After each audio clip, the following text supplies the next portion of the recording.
Hi, this is Mark from LongIslandWatch.com, and today's video is going to be a quickie. You could even call it viewer request, if you will.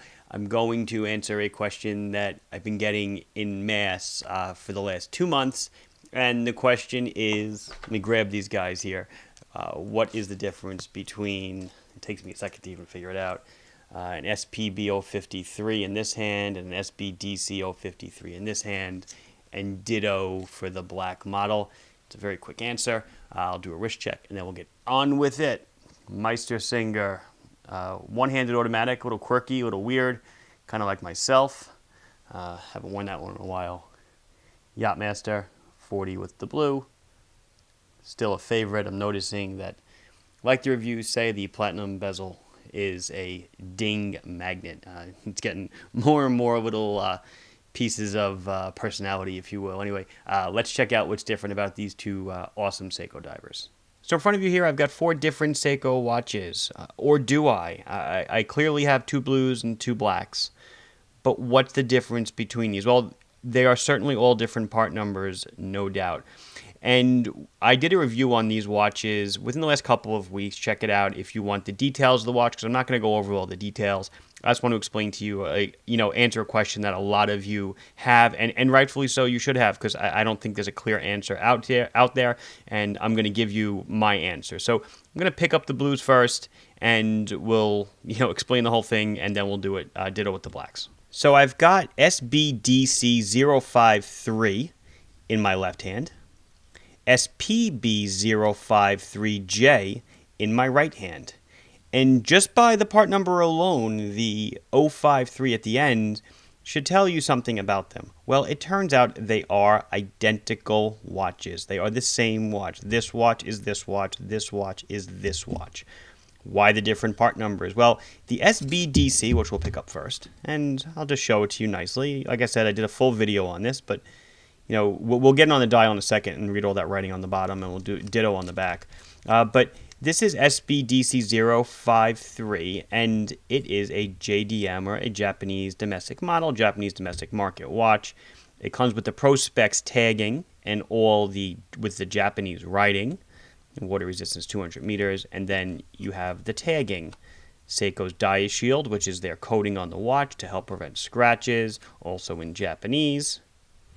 And ditto, the hang tag, and I've shown these to you before, is Japanese. The model number is right there, SBDC053 to 6R15 movement, just like the other one is. Comes on a nice rubber strap. And there you can see the entire watch. So this watch is made for Japanese consumption. Again, it's a JDM model. Now Seiko makes the same exact watch for the international market. I won't say international is a funny term, but this watch was officially not released in the USA yet. Will they? If they're smart, they will. It's a hell of a piece. But this is the SPB053J. The J at the end tells me it's made in Japan.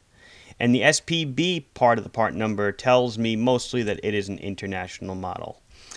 What's different? Well, the only difference is the tag.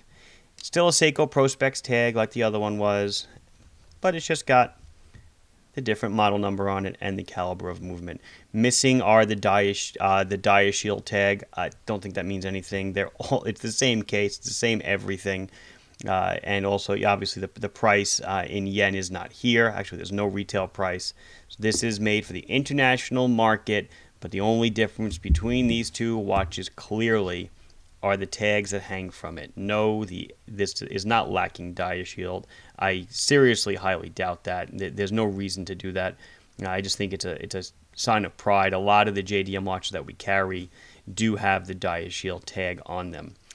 So what about pricing? Well, when I buy these from various suppliers, the JDM models are always purchased on the yen. So the fluctuation of the yen versus the US dollar is kind of what floats the price on this guy. And whereas this guy generally is purchased in US dollars, so it doesn't float as much.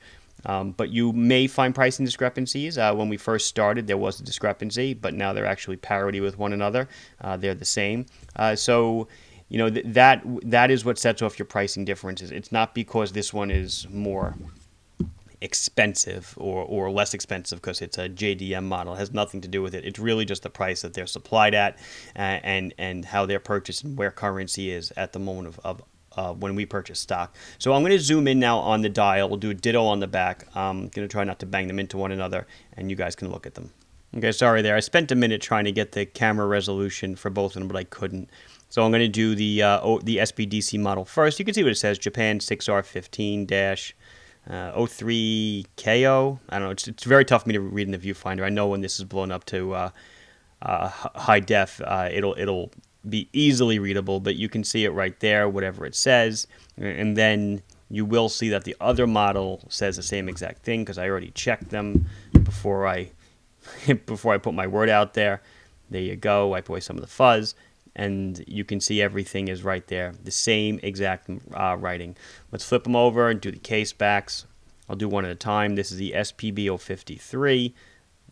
Let it find its focus. So there we have the branding, the Tsunami Wave, Sapphire Crystal, stainless steel, serial number. This one came out in August of 2017, or it was made August 2017.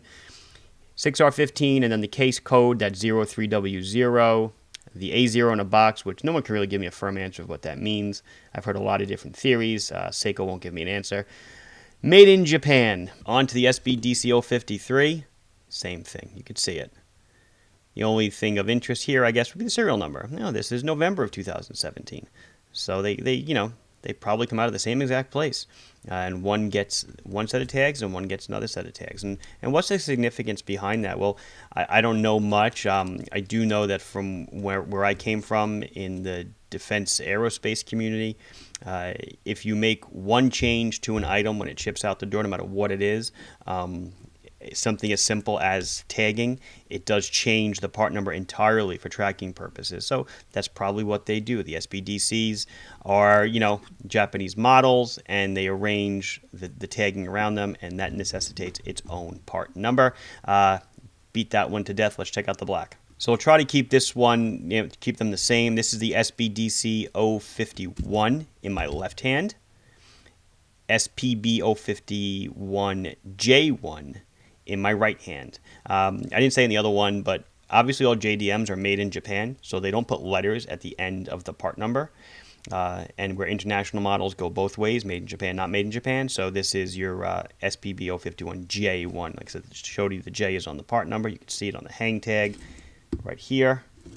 And then again on the SBDC model, we have the same tagging. Everything's the same.